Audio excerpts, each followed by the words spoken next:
Hi everyone, मैं Anushka, admin of Guwahati beautiful mom, स्वागत करती हूँ आप सभी को हमारे new YouTube channel lady merchant talk में।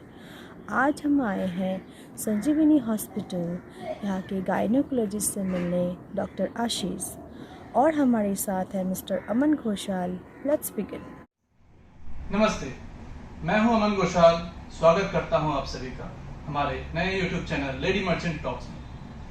आज हम आए हुए हैं मालीगांव के संजीवनी हॉस्पिटल में और हमारे साथ है डॉक्टर आशीष धरशेडिया। नमस्ते। आज हम यहाँ बहुत ही संवेदनशील टॉपिक के ऊपर बात करने आए हैं, जिन टॉपिक को हमारे समाज में ऑलमोस्ट नकारा जाता है या फिर इन्हें छुपाया जाता है, लेकिन ये हमारे लिए बहुत ही इम्पोर्टेंट टॉपिक है। आज हम इस चीज के ऊपर में स्पेशली आईवीएफ के ऊपर में डॉक्टर से कुछ खुलकर बात करना चाहते हैं। सर, आईवीएफ के बारे में बहुत से लोगों को मतलब अच्छी तरह से पता नहीं है, तो एक बार आप हमें बताइए कि आईवीएफ होता क्या है। देखिए, आईवीएफ मतलब इन विट्रो फर्टिलाइजेशन, जिसको हम लोग कॉमन लैंग्वेज में टेस्ट ट्यूब बेबी भी बोलते हैं। तो ये कोई कपल है जिनको पोटेंशियल कैंडिडेट है आईवीएफ के लिए, शादी के कुछ साल हो गए लेकिन उनमें कुछ ऐसी दिक्कत है जिनका नेचुरली कंसीव नहीं किया जा सकता, या फिर दूसरी जो एआरटी टेक्नोलॉजी है, आर्टिफिशियल रिप्रोडक्टिव टेक्निक्स है, जैसे आईवाई वगैरह, तो उससे भी उनका इलाज संभव नहीं हो सकता, या फिर 3 से 6 बार उन लोगों ने ऑलरेडी आईवाई करवा रखा है, तो उन लोगों के लिए आईवीएफ फिट बैठता है। तो ये एक सोफिस्टिकेटेड टेक्निक है। इसके अंदर क्या कहते हैं, नॉर्मली इसको आईवीएफ की जो प्रक्रिया है, इसको जानने से पहले आपको ये जानना पड़ेगा कि नेचुरली प्रेगनेंसी कैसे होता है। तो ये स्मॉल जो डायग्रामेटिक रिप्रेजेंटेशन है, इससे मैं आपको बताना चाहूंगा कि नेचुरल प्रेगनेंसी कैसा होता है। तो ये देखोगे, ये आप गर्भाशय है, गर्भाशय के दोनों तरफ पतली नलियां होती है, जिसको हम लोग फेलोपियन ट्यूब बोलते हैं। ट्यूब के बगल में अंडाशय है और ये बच्चे का रास्ता है। जब मिलते हैं, जब हस्बैंड और वाइफ का मिलन होता है, तो स्पर्म यहाँ पे छोड़ा जाता है बच्चे के रास्ते में। स्पर्म गर्भाशय को पार करके ट्यूब के इस पोर्शन तक आता है। प्रत्येक मासिक अंडाशय से एक अंडा निकलता है, यहाँ तक आता है। यहाँ पे अंडा और शुक्राणु का फर्टिलाइजेशन होता है, भ्रूण बनता है। भ्रूण 3 से 4 दिन पे आगे चलकर गर्भाशय में गिरता है, इसकी परत से चिपक कर अपनी जड़ जमाता है और प्रेगनेंसी में कन्वर्ट होता है। तो आप देखोगे, बच्चे लगने के लिए 4 चीज जरूरी है। एक अच्छा अंडा होना जरूरी है, एक अच्छी फेलोपियन ट्यूब होना जरूरी है, गर्भाशय इसकी परत अच्छी होनी जरूरी है, शुक्राणु की मोटिलिटी, काउंट, गतिशीलता, सब कुछ इंपॉर्टेंट है। तो ये चारों में से अगर एक चीज कमजोर है या फिर किसी एक चीज में क्रॉस दिक्कत है, तो बच्चा क्या प्रेगनेंसी क्या तो नहीं होगी या फिर डिले हो। तो ये हम लोग को पता लगाना बहुत जरूरी है कि इसमें दिक्कत कहाँ है। आपने क्वेश्चन पूछा आईवीएफ के बारे में, तो हम लोग आईवीएफ किस क्षेत्र में कर सकते हैं। सबसे ये 4 चीज में सपोज किसी का अगर अंडा ठीक से नहीं बन रहा है, तो हम लोग डोनर एग के साथ आगे प्रोसीड कर सकते हैं। मेरे पास ऐसे कपल आते हैं, सपोज कोई 42 इयर्स के, 44 इयर्स की महिला है, उसके एग्स बनना बंद हो गए, तो उस केस में हम लोग आईवीएफ का सहारा ले सकते हैं, अंडे को बाहर से लेकर। दूसरा कोई हो गया कि जैसे प्रीमेच्योर ओवेरियन फेलियर बोलते हैं, कोई 28 इयर्स की कोई फीमेल है लेकिन उसका अंडे नहीं बन रहे, तो उसमें हम लोग आईवीएफ का सहारा ले सकते हैं। दूसरा हो गया कि अगर इसकी दोनों नलियां अगर बंद रहती है, हम लोगों ने भगवान ने 2 आंख दिए, 2 कान दिए, लेकिन अगर एक फेलोपियन ट्यूब भी बंद रहने से हम लोग का काम चल जाएगा, लेकिन अगर दोनों फेलोपियन ट्यूब अगर बंद रहती है, तो हम लोग को आईवीएफ टेक्नोलॉजी का सहारा लेना पड़ सकता है, क्योंकि आईवीएफ टेक्नोलॉजी में हम लोग फेलोपियन ट्यूब को बाईपास कर देते हैं। तीसरा हो गया कि स्पर्म जो है, स्पर्म उसका सीमेन में स्पर्म नहीं मिल रहा है, तो एक टीसा बोल के एक टेक्निक होती है, टेस्टिकुलर एक्सट्रैक्शन ऑफ स्पर्म। उसमें टेस्टिस से सपोज ऑब्स्ट्रक्टिव कॉज है, टेस्टिस से स्पर्म जो बन रहे हैं, टेस्टिस में स्पर्म तो बन रहे हैं लेकिन वो बाहर नहीं निकल पा रहे, तो हम लोग उसको सिरिंज से बाहर निकाल सकते हैं। तो उस निकाल के हम लोग लैब में उसको फर्टिलाइजेशन कर सकते हैं। तो ये जो मैंने आपको नॉर्मल प्रक्रिया बताई, तो इसके अंदर आईवीएफ में हम लोग क्या करते हैं, नॉर्मली जो फर्टिलाइजेशन यहाँ ट्यूब में होता है, अंडा और शुक्राणु का फर्टिलाइजेशन जो ट्यूब में होता है, टेस्ट ट्यूब बेबी में हम लोग क्या करते हैं कि उस अंडे को हम लोग फीमेल से बाहर निकाल लेते हैं और उसी दिन हस्बैंड का स्पर्म भी लिया जाता है।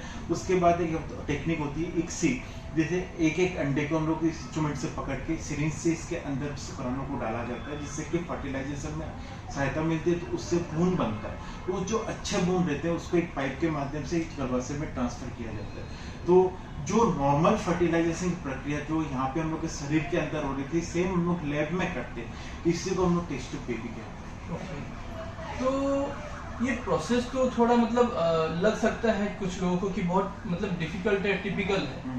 तो आपने अपने इन मीन्स 10 साल से आप इस प्रोफेशन में, तो आपने मतलब किस तरह की प्रॉब्लम्स बेसिकली फेस किए हैं, मतलब इस प्रोसेस के दौरान, या फिर जो पेरेंट्स होते हैं उनको किस तरह की मुश्किलों का सामना करना पड़ता है? मतलब आईवीएफ के लिए पूछ रहे हो या इनफर्टिलिटी के लिए पूछ रहे हो? आईवीएफ के लिए। आईवीएफ के लिए देखिए, आईवीएफ का क्या है, सबसे पहले तो जो लोगों के बीच में कंफ्यूजन है कि हम लोग कौन से सेंटर में जाए, हम लोग कौन से डॉक्टर से कंसल्ट करें। बहुत लोग मेरे पास आते हैं कि चलो उन लोगों ने 10 बार भी किसी डॉक्टर से कंसल्ट कर लिया है, दिल्ली में भी जाके आ गए, लेकिन उनको ये भी नहीं पता कि उनके साथ वो क्या है। तो मेरे पास देखिए, जो भी पेशेंट आता है मैं उनको कभी भी ट्रीटमेंट के लिए नहीं बोलता। मैं बोलता हूँ डिसीजन आपका ही होगा, मेरा काम है आपको अच्छे से गाइड करना।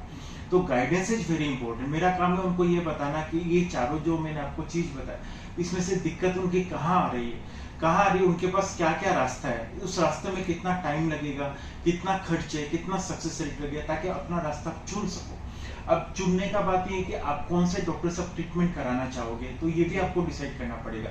और ये सबसे इंपॉर्टेंट स्टेप है कि हम लोग आईवीएफ की प्रक्रिया में आगे बढ़ते तो हम लोग कौन से डॉक्टर के पास जाएं, कौन से क्लिनिक से हम लोग आगे आईवीएफ की सहायता ले सकते हैं। तो आईवीएफ के चुनाव के लिए सबसे इंपॉर्टेंट तो ये है कि वो क्लिनिक आपको कितना अच्छे से रेस्पॉन्स देता है, उसकी कम्युनिकेटिंग स्किल्स क्या है, पेशेंट के साथ कैसे कम्युनिकेट करता है, that thing is very important. जैसे पेशेंट आया रिसेप्शन में, पहले उसको कैसे रिस्पॉन्स दिया, वहाँ पे काउंसलर ने कैसे रिस्पॉन्स दिया, डॉक्टर ने कैसे गाइड किया उसको, तो वो सबसे इंपॉर्टेंट चीज है। उसके बाद हो गया कॉस्ट, कि आपको कितनी ट्रांसपेरेंसी के साथ में A to Z चीज आपको बताया गया कि आपका आईवीएफ, जैसे आपने सिर्फ आईवीएफ का खर्चा बोला, लेकिन उसमें कुछ टेक्निकलिटीज है, जैसे इक्सी कुछ प्रक्रिया है, फ्रीजिंग है, ब्लास्टोसिस कल्चर है। तो A to Z चीज के बारे में आपको बताया गया है, नहीं गया। A to Z चीज के बारे में खर्चा आपको बताया, सक्सेस रेट क्या है, आपके क्या प्रॉब्लम है, क्या क्या बीच में ट्रीटमेंट के दौरान।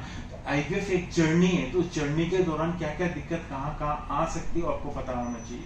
उसके बाद है documentation. Documentation is very important कि डॉक्टर जो भी बोल रहा है, जो भी कर रहा है, आपको लिखित में दे रहा है या नहीं दे रहा है। क्योंकि हो सकता है कि इस एक सेंटर में आपका आईवीएफ का काम नहीं बने, तो आपको दूसरे सेंटर में जाने का जरूरत पड़े, तो आपका डॉक्यूमेंटेशन ही आपके दूसरे सेंटर में काम आएगा। उसके बाद हो गया आप जिस डॉक्टर से ट्रीटमेंट करा रहे हो उसकी डिग्री क्या है, वो भी बहुत, क्योंकि एक तरीके से आईवीएफ एक टीम अप्रोच है। तो डॉक्टर जो रहता है वो टीम का कैप्टन है, तो उसकी कितनी क्वालिफिकेशन, उसकी क्रेडिबिलिटी क्या है, ये जानना बहुत जरूरी है। फिर उसमें भ्रूण प्रयोगशाला में जो एम्ब्रायोलॉजिस्ट रहता है, उस जो आईवीएफ डिपार्टमेंट है उसके अंदर एक dedicated full time in house embryologist है या नहीं, तो ये सब टेक्निकलिटीज जानना बहुत जरूरी है। उसके बाद में सबसे इंपॉर्टेंट चीज है बाकी पेशेंट्स का फीडबैक, कि वहाँ पे जो बाकी जो पेशेंट बैठे उन्होंने क्या फीडबैक आपको दिया, कि डॉक्टर का उनका इलाज कैसा चल रहा है, उन्हें बाकी कैसा पॉजिटिव रिस्पॉन्स मिला, और उस डिपार्टमेंट में बाकी जो टेक्निक्स है, आईवाई है, जो भी है, उसके ऊपर भी जोर दिया जाता है, नहीं जाता है, ये सिर्फ आईवीएफ ही किया जाता है। तो पेशेंट को बास्केट ऑफ चॉइस मिलना चाहिए, उसको सारे ऑप्शंस मिलना चाहिए। ऐसा नहीं है कि कोई आईवीएफ सेंटर में गया तो सिर्फ आईवीआई करा लो, या फिर जो एक सेंटर में ऐसे गया जहाँ आईवीएफ होता ही नहीं, उसको आईवीएफ का इंडिकेशन है लेकिन उसको सिर्फ आईवीआई करवाया जा रहा है। तो उसको एक बास्केट ऑफ चॉइस मिलना बहुत जरूरी है, ताकि वो अपना रास्ता खुद ही ढूंढ सके कि उसके कौन से रास्ते में आगे बढ़ना है। बहुत सही बात आपने कही है कि उनके पास चॉइसेस होने चाहिए, क्योंकि आजकल में बहुत से ऐसे गायनेकोलॉजिस्ट हैं जो क्या उनके पास जो ऑप्शन होते हैं सिर्फ वो वही ऑप्शन अपने पेशेंट के सामने रखते हैं। So this is not good at all, because अगर आपके पास गुवाहाटी में सबसे अच्छे कुछ मतलब डॉक्टर्स हैं जो आपको सबसे बेस्ट ऑप्शंस दे सकते हैं, या फिर आपको सजेस्ट कर सकते हैं कि आप किस किस तरीके से जाओगे तो आपकी क्या सक्सेस रेट है, दैट आल्सो मैटर्स। हाँ, मैं पूछ रहा था कि इसमें सक्सेस रेट क्या होता है? देखिए, आईवीएफ टेस्ट ट्यूब बेबी से जो फर्स्ट बेबी हुआ था वो 1978 में हुआ था। उस समय टेक्नोलॉजी इतनी एडवांस नहीं थी, लेकिन आज 2021 की अगर मैं बात करूं तो अभी टेक्नोलॉजी काफ़ी एडवांस हो चुकी है। पहले हम लोग नोकिया यूज़ करते थे, अभी सबके हाथ में मतलब इंटरनेट है, व्हाट्सएप है, फेसबुक है, इंस्टाग्राम है, तो टेक्नोलॉजीज काफ़ी चेंज हुई। तो उसी तरीके से आईवीएफ की टेक्नोलॉजीज भी काफ़ी एडवांस हुई है। अभी रिसेंटली जो अभी लोग आईवीएफ सेटअप है उसके अंदर क्लोज वर्किंग चेम्बर है, लेजर असिस्टेड हैचिंग है, ब्लास्टोसिस कल्चर है, फ्रीजिंग है, फिर प्री जेनेटिक टेस्टिंग है। तो सारी टेक्नोलॉजीज अगर हम लोग मिला ले तो आईवीएफ की और कपल का अगर एक क्वालिटी अच्छा है, सब कुछ ठीक है, तो आईवीएफ की जो सक्सेस रेट है मैक्सिमम 50 से 60% तक जा सकती है। Wow, that's great. और आईवीएफ की सक्सेस में सबसे इम्पोर्टेंट फैक्टर आता है पेशेंट की एज क्या है। सपोज कोई कपल मेरे पास आता है फीमेल, क्यों मैं आईवीएफ करता हूँ, तो उसकी एज सपोज 25-26 है, तो उसकी जो सक्सेस रेट है वो 50-60 तक जा सकती है। लेकिन सेम कपल अगर 42 ईयर्स 45 ईयर्स का आता है मेरे पास फीमेल की एज है और उसके अंडे से अगर मुझे आईवीएफ करना पड़े तो उसकी सक्सेस रेट 10 से 15% तक ही सीमित रह जाती है। तो ये नेचर है कि आफ्टर 35 इयर्स क्वांटिटी एक से कम होगी, उसके साथ साथ quality of eggs will also decrease. अच्छा, क्या इसमें कोई रिस्क भी है? देखिए आईवीएफ एज सच कोई रिस्कफुल नहीं है, क्योंकि लोगों में एक धारणा है, मेरे पास पेशेंट आते हैं तो बोलते हैं कि सर आईवीएफ पेनफुल प्रोसीजर होता है, आईवीएफ के साइड इफेक्ट्स है, आईवीएफ के बाद बेड रेस्ट करना पड़ता है, कोई सीजनल वेरिएशन है, गर्म में कराऊं ठंड में कराऊं, तो ये सब mix is just like a normal procedure. इसमें जो भी इंजेक्शन देती है वो 100% सेफ है, उसमें कोई आपको घबराने की बात नहीं। एनेस्थेसिया भी जो दिया जाता है पिकअप के दौरान, इससे mild anaesthesia, patient same day after 3-4 hours recovery करके घर भी जा सकता है। तो I am very happy because आज हमारे गुवाहाटी में इतने अच्छे मतलब डॉक्टर हैं और इतने सारे ऑप्शंस हैं हमारे पास में। और सबसे इम्पोर्टेंट बात है कि सर हमें हर एक चीज बहुत ही बारीकी से समझाते हैं। ऐसा नहीं है कि आप आए और आपको मतलब अपने साथ में जुड़े हुए रखना है। ये पहले कोशिश करते हैं कि आपकी परेशानियों को समझे, फिर उसके बाद आपके पास में क्या बेस्ट ऑप्शंस हो सकते हैं वो हमेशा उसके लिए देखते हैं sir. So sir thank you. आपने देखिए आप कहीं पे भी कोई भी चीज में ट्रीटमेंट करें, नॉट ओनली आईवीएफ। अब देखिए बाकी जगह क्या होता है, सपोज किसी को जीबी में गॉल ब्लैडर स्टोन है, अपेंडिक्स का प्रॉब्लम, तो आप एक अच्छे डॉक्टर के पास जाते हैं, आपका काम बन जाता है। लेकिन आईवीएफ में एक डिपार्टमेंट अच्छा होना चाहिए, क्योंकि एक टीम अप्रोच है, उसमें एक अच्छा एम्ब्रियोलॉजिस्ट, एक अच्छा डॉक्टर, एक अच्छा काउंसलर, अच्छा स्टाफ, अच्छा कम्युनिकेटिंग स्किल्स, कितने अच्छे से आपको पैसे के बारे में गाइड किया गया, कितनी ट्रांसपेरेंसी मेंटेन की, को डॉक्यूमेंटेशन, बहुत सारी टेक्निकलिटीज है जो कि आपको समझना पड़ेगा जी। और इसमें एक और बात आती है, जैसे आपने सपोज पेशेंट को सब चीज अपने खुल के बता दिया, लेकिन क्या होता है डॉक्टर और पेशेंट के साथ में एक बॉन्डिंग भी होना बहुत जरूरी होता है। तो सर के साथ ये चीज मैंने पाया है, reaching out to patient is very important. मतलब ऐसा हो सकता है कि मैं किसी का फोन, रिलेटिव का फोन भी हो सकता है और रात को नहीं उठा, लेकिन पेशेंट का फोन उठाना पड़ेगा, क्योंकि वंस पेशेंट अगर मेरे क्लिनिक में एनरोल करता है तो रिजल्ट देना, उसका लायबिलिटी लेना मेरा काम है, उसका रिजल्ट, उसका काम करके देना पड़ेगा। तो सर के साथ मतलब एक बॉन्डिंग सा बन जाता है। आप जब उनसे जुड़ोगे तो रियली आपको महसूस होगा ये चीज। और मैं मतलब आपको बोलूंगा नहीं, आप यहाँ आओगे तो आपको जरूर महसूस होगा। और सर क्योंकि हम अपने ग्रुप की तरफ से यहाँ पे आए हैं, तो हम चाहते हैं कि हमारे ग्रुप के जो पेरेंट्स जो बनना चाहते हैं उनके लिए आप कुछ अपने तरफ से हमारे लिए कुछ कीजिए। देखिए मैं लोकल डॉक्टर हूँ, यहाँ पे लोकल पॉपुलेशन के लिए मैं एनी टाइम फ्री हूँ। आप कभी भी आ सकते हो, कंसल्ट कर सकते हो, मेरी राय जान सकते हो। और आप गुवाहाटी ब्यूटीफुल मॉम्स की स्पेसिफिकली बात करूँ तो अगर उनके मेंबर्स कोई भी आता है तो मेरा कंसल्टेंसी उनके लिए हमेशा फ्री रहेगा। Wow, that's great. और सर कुछ हमारे ग्रुप के बारे में बताइए कि आपको कैसा लगा, आप बहुत दिन से हमारे साथ जुड़े हुए हैं।